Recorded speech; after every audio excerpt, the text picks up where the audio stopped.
Hello नमस्ते mobile care solution YouTube च्यानलमा चाहिँ हजुरलाई स्वागत छ। आज चाहिँ मैले डब्लु किङ ब्लुटुथ स्पिकर यो चाहिँ टिचरहरूले युज गर्ने चाहिँ स्पिकर चाहिँ मैले लिएर आएको छु। KS01 ब्लुटुथ स्पिकर चाहिँ लिएर आएको छु। यसको लागि चाहिँ बेल्टमा होल्ड गर्ने पनि राखेको छ। यसमा चाहिँ यस्तो खालको माइक्रोफोन पनि आउँछ। यो चाहिँ यसमा लगाइकन टिचरहरूले चाहिँ युजमा लिएर आउन सक्छौँ। यो माइक्रोफोन ब्लुटुथ स्पिकर हो। कसरी डिसेम्बल गर्ने यो पनि हामी यही भिडियोमा हेर्नेवाला छौँ र यसभित्र बोर्ड कस्तो र स्पिकर कस्तो राखेको छ यो हामी हेर्न जाँदैछौँ। यसलाई चाहिँ डिसेम्बल गर्न जाँदैछौँ। मेरो भिडियो कस्तो लाग्छ प्लिज लाइक कमेन्ट र सेयर गरिदिनु होला। साथै नयाँ भ्युअर्सहरू मेरो च्यानल भिजिट गर्दै हुनुहुन्छ मेरो च्यानल चाहिँ सब्सक्राइब पनि गरिदिनु होला। साथै बेल आइकन प्रेस गरिदिनु होला। कस्तो भिडियो हजुरलाई चाहिन्छ प्लिज कमेन्ट पनि गरिदिनु होला र यो भिडियोलाई धेरैभन्दा धेरै सेयर गरिदिनु होला। मेरो च्यानलको सानो इन्ट्रोपछि चाहिँ यसलाई सुरुवात गरौँ है त।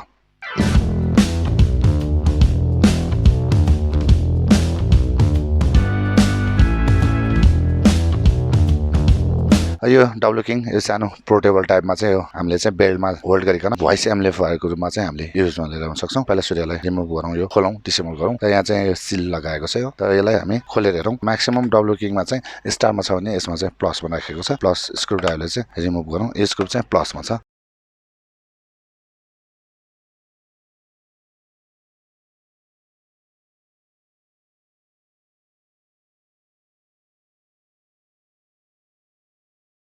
अब यसलाई यहाँबाट चाहिँ रिमुभ गरौँ। यसरी रिमुभ भयो। यसमा चाहिँ लिथियम 3.7 भोल्टको चाहिँ यो ब्याट्री राखेको छ। यसमा टिएफ भनेको मेमोरी कार्ड भइहाल्यो र युएसबी पनि लाग्छ। यो DC 5 भोल्टले चाहिँ यसलाई चार्जमा लिएर आउने हो। यो टाइप सीको ठाउँमा यसमा टाइप बी राखेको छ। बोलेको भोइसलाई फेरि रिटर्न गर्ने चाहिँ एबी राखेको छ। यो चाहिँ चाइनिजमा छ है। यो कसले जान्नुहुन्छ यो यसको बारेमा चाहिँ प्लिज कमेन्टमा चाहिँ गरिदिनु होला। भोल्टलाई पनि एकचोटि रिमुभ गरौँ। यसमा 2 स्क्रुप छ। 2 स्क्रुप रिमुभ गरौँ।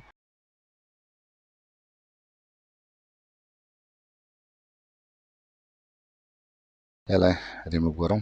रिमुभ गर्नलाई यसले होल्ड गरे हुनसक्छ। यो यहाँबाट रिमुभ गरौँ। अब यो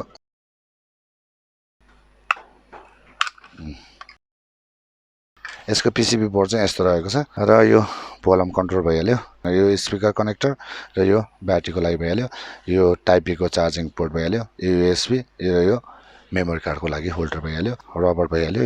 यसलाई यहाँ साइडमा राखौँ र यसरी चाहिँ हामीले डिसेम्बल गरौँ इजी तरिकाले चाहिँ यो भिडियोमा चाहिँ। मेरो भिडियो कस्तो लाग्छ प्लिज लाइक कमेन्ट र सेयर गरिदिनु होला। साथै नयाँ भ्युअर्सहरू मेरो च्यानल भिजिट गर्दै हुन्छ मेरो च्यानल चाहिँ सब्सक्राइब पनि गरिदिनु होला। साथै बेल आइकन प्रेस गरिदिनु होला। कस्तो भिडियोहरूले चाहिन्छ प्लिज कमेन्ट पनि गरिदिनु होला। साथै यो भिडियोलाई धेरैभन्दा धेरै सेयर गरिदिनु होला। KS01 डब्लु किङ ब्लुटुथ स्पिकरलाई चाहिँ कसरी चाहिँ डिसेम्बल गर्ने र यो भित्र चाहिँ कस्तो बोर्ड राखेको छ जानकारी दिनलाई चाहिँ मैले यो डिसेम्बल भिडियो लिएर आएको थिएँ भन्दै अर्को भिडियोमा चाँडो भेट्ने बाचा गर्दै यो भिडियोबाट चाहिँ म बिदा लिन चाहन्छु।